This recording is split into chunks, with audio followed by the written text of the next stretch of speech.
සුබ දවසක් කියලා ඔයාලව සාදරයෙන් පිළිගන්නවා මන්ද ස්වීට් හෝම් YouTube channel එකට. මම අද ඔයාලට කියලා දෙන්නේ හරිම විදිහට කොහොමද ගෙදරදීම රිබන් කේක් එකක් හදාගන්නේ කියලා. ඉතින් අපි වීඩියෝ එක පැත්තට ගිහිල්ලා බලමු අපේ රිබන් කේක් හදන්නේ කොහොමද කියලා. ඉතින් ඊට කලින් ඔයාලා තාමත් අපේ channel එක subscribe කරේ නැත්නම් දැන් පහළ තියෙන subscribe button එක click කරලා දැන් අපිත් එක්ක එකතු වෙන්න. ඉතින් මේ සඳහා අපිට ඕන වෙනවා केक पिटी ग्राम 250යි කුඩු කරගත් සීනි ග්‍රෑම් 250යි බිත්තර 4යි බටර් හෝ මාගරින් ග්‍රෑම් 250යි බේකින් පවුඩර් තේ හැඳි 2යි කිරි කෝප්ප කාලයි වැනිලා තේ හැඳි එකමාරක් රතු සහ කොළ වර්ණක.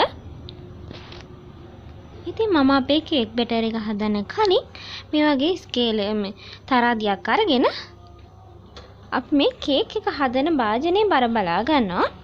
බර මැනලා මේ බර එකකින් අඩු කරනවා.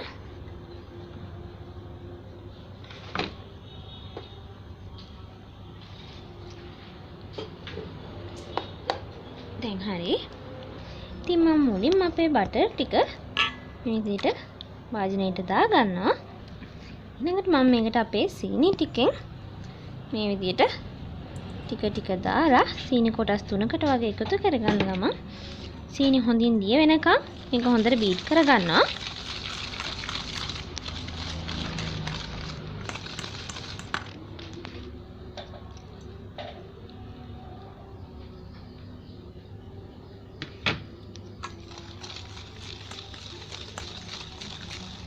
ඉතින් මේ විදිහට අපි සීනි ටික හොඳට දිය වෙනකම් බීට් කරගත්තට පස්සේ අපේ බිත්තර එකින් එක මේකට එකතු කරගන්න ඕන.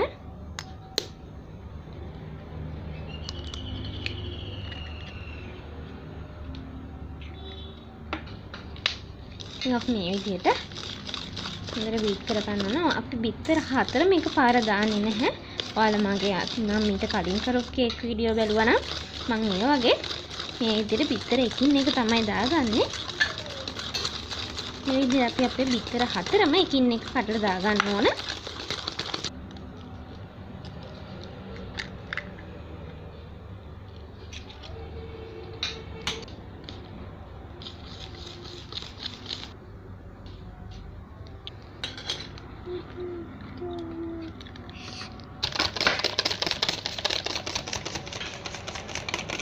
ඉතින් ඒ වගේම ඔයාලට කියන්න දෙයක් තියෙනවා.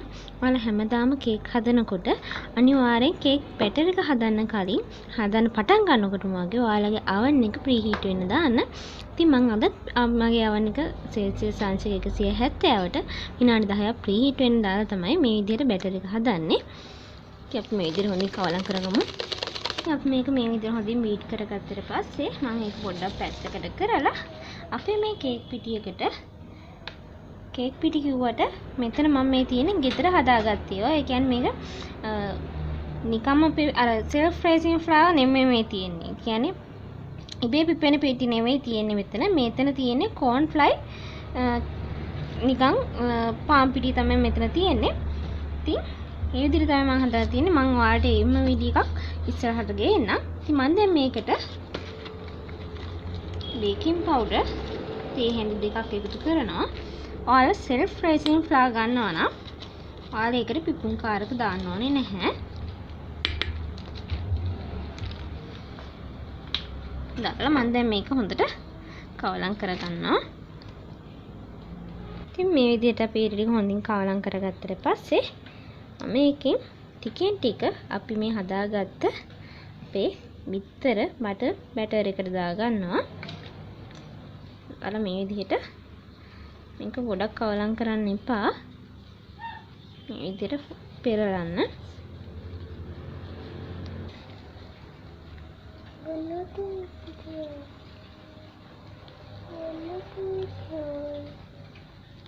ඊළඟට මම මේකට වැනිලා තේ හැඳි එකමාරක්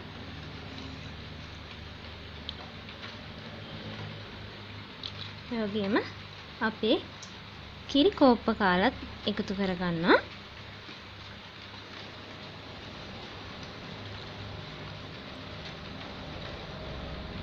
ඉතින් ඔන්න දැන් අපේ බැටර් එක හදලා ඉවරයි. ඒ වගේ මම දැන් ඔන්න ආයි මගේ තරාදිය ගත්තා. ඔයාලට පේනවා ඇති මම කලින් අඩු කරපු ටික මෙතන තියෙනවා. දැන් මම ආයි මේ බැටර් එක මේ විදිහට තියලා බලා ගන්නවා කොච්චරද බර කියලා. ඔයාලට පේනවා ඇති එතකොට කිලෝ එකක් තියෙනවා. ඉතින් මම දැන් මේකෙන් 500ක් මේ වගේ වෙන භාජනයකට දා ගන්නවා. ඉතින් ඔයාලට පේනවා ඇති මම මේ භාජනයේට කේක් 500ක් දාගත්තට පස්සේ එතන මට පේනවා 500යි කියලා. ඒ කියන්නේ මම මේක සමාන විදිහට දෙකට බෙදලා තියෙන්නේ. ඒකට මම කරන්නේ මේක භාජනයකට මේ විදිහට රතු පාට කලරිනොත් දාලා මේ විදිහට හොඳින් කවලම් කරගන්න. ඉතින් ඔන්න අපි දැන් මේකට රතු පාට දාලා මේ මිශ්‍රණය රෝස පාටින් හදාගත්තා. අනිත් එකට මම කොළ පාට කලරින් ටිකක් දාගන්නවා.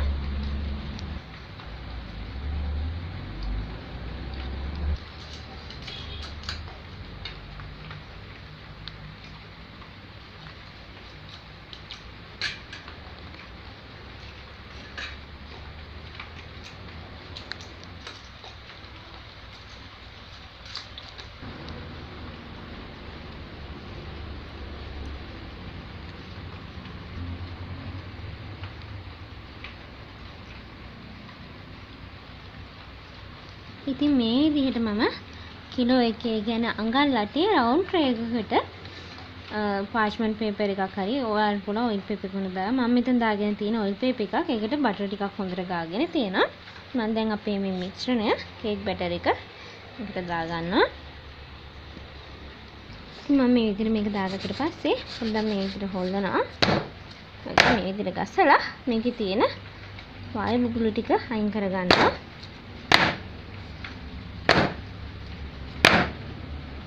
ඉතින් අපි දැන් මේ කේක් එක සෙල්සියස් අංශක 160 විනාඩි 20ක් බේක් කරගන්න ඕන. වෙලාව ඔයාලගේ වෙනස් වෙන්න පුළුවන්. ඔයාලගේ oven එකේ හැටියට සමහර විට වෙලාව වැඩි වෙන්න පුළුවන්. එහෙම නැත්නම් වෙලාව අඩු වෙන්න පුළුවන්. ගොඩක් දුරට 20 තමයි. එහෙම නැත්නම් විනාඩි 25ක් වගේ තමයි. වැඩිපුර දාන්න එපා උෂ්ණත්වයේ. එහෙම වුණොත් මේක උඩ පිච්චෙන්න බලාවේ. ඉතින් මම එක බැටර් එකයි දාගත්තේ oven එකට. ඉතින් ඔයාලට පුළුවන් දැන් සමහර කට්ටියගේ ගෙවල් වල තියෙනවා ලොකු oven උනාට ගොඩක් අයගේ ගෙවල් වල තියෙන ovens පොඩි. ඒ කියන්නේ එක ට්‍රේ එකයි දාගන්න පුළුවන්. ඉතින් ඒක නිසා මම දැන් මගේ එකටත් පුළුවන් එක ට්‍රේ එකයි. මම දැන් මේ මිශ්‍රණය හොඳින් මේ විදිහට ලන්ච් ෂීට් එකක් දාලා හොඳට පුළුවන් නොවදින විදිහට මේ විදිහට රබර් බෑන්ඩ් එකක් දාලා අරන් තියනවා. අර කේක් එක හැදලා ඉවර වෙනකන් මම දැන් oven එකේ දාපු කේක් එක අරගෙන ආවා.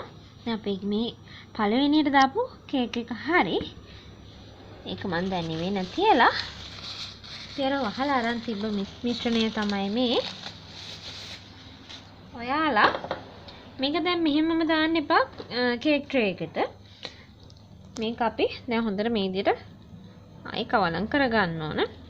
ඒ වගේම ඔයාලා දැන් oven සමාවෙන්න ට්‍රේ දෙක තුනක් නැත්නම් එකම සයිස් එකේ ට්‍රේ දෙක තුනක් නැත්නම් එක පාරක් ඒක බේක් වුණාට පස්සේ එතකොට රස්නේ. ඊට පස්සේ රස්නේ පිටින් කේක් ට්‍රේ එකට දාන්න එපා. හොඳට නිවුණාට පස්සේ කේක් ට්‍රේ එකට මේ මිශ්‍රණය දාගන්න. හැම වෙලාවෙම මේ විදිහට හොඳට කවලම් කරලා දාන්න ඕන.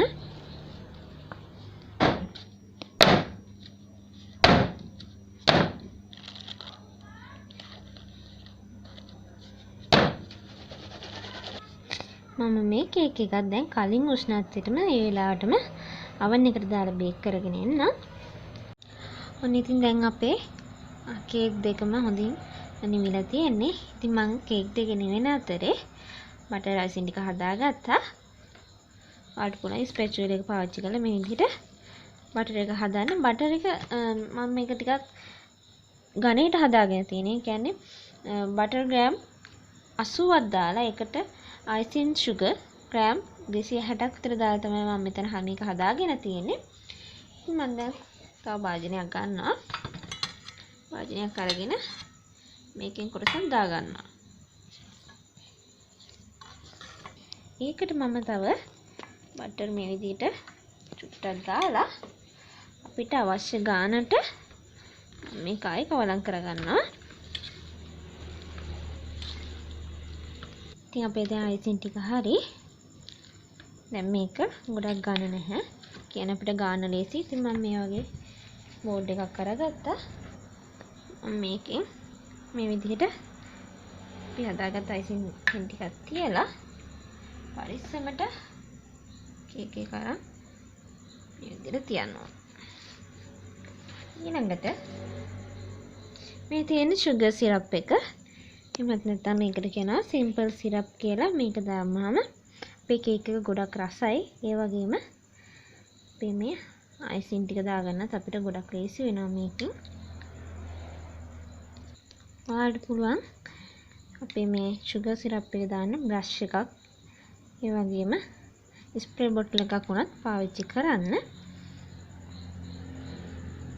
ගොඩක් කට්ටිය කියන දේ තමයි කේක් එක අයිසින් කරනකොට කේක් එකේ කුඩු වෙනවා, කුඩු ඇලෙනවා කියලා. ඉතින් ඒක වළක්ව ගන්න පුළුවන් අපිට මේ විදිහට sugar syrup දැම්මට පස්සේ. මේ කේක් එකට හොඳට sugar syrup දාන්න.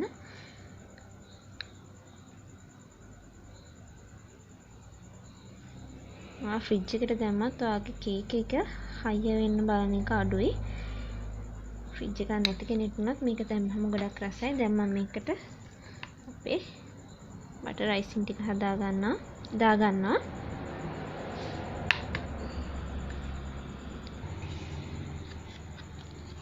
මේ විදිහට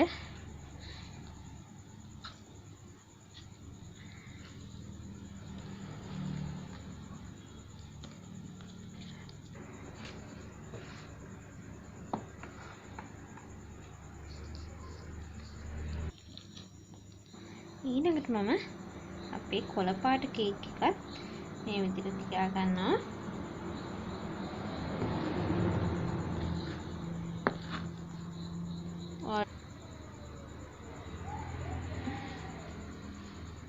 ඔන්න ඉතින් ඔයාලට පුළුවන් මේක වටේ උනත් කවර් කරගෙන ඕනම විදිහකට මේක සරස ගන්න.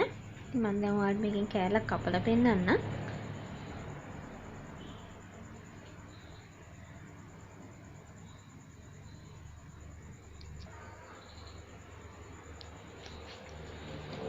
තියෙනවා අපේ ලස්සන වගේම රසම රස රිබන් කේක් එක. ඉතින් ඔයාලත් මේක ගෙදරදී හදලා බලන්න. පේනවා ඇති මේක ගොඩක් ලස්සනයි. ඒ වගේම රසයි. උපන් දිනයකට උනත් ඔයාලට මේක ගොඩක්ම වටිනවා. මොකද මේක ඩෙකොරේට් කරාට පස්සේ ඇතුලේ තියෙන කොයි විදිහද කවුරුවත් දන්නේ නැහැ. ඉතින් ඒක නිසා ඔයාලා උපන් දිනයකට වගේ මේ විදිහට එකක් හදලා බලන්න. එහෙම නැති වුණත් ගෙදර තේරුම් වුණත් මේ විදිහේ කේක් එකක් හදාගන්න. ඉතින් මේ වගේ තවත් වීඩියෝස් බලන්න මාත් එක්ක දිගටම රැඳිලා ඉන්න. තාමත් අපේ channel එක subscribe කරේ නැති කෙනෙක් නම් දැන්ම පහළ තියෙන බටන් එක bell subscribe button එක click කරලා ඊළඟම තියෙන bell icon එක press කරලා අපිත් එක්ක අදම එකතු වෙන්න. ඉතින් ඒ වගේම ඔයා මේ වීඩියෝ එකට කැමති නම් පුංචි like එකක් දාලා තවත් කෙනෙක්ට බලන්න share කරන්න. ඔයාගේ වටිනා අදහස් පහලින් comment කරන්නත් අමතක කරන්න එපා. ඉතින් මේ වගේ තවත් වැදගත් රසවත් වීඩියෝ එකකින් ඔයාලා හම්බ වෙනකම් ඔයාලට සුබ දවසක්.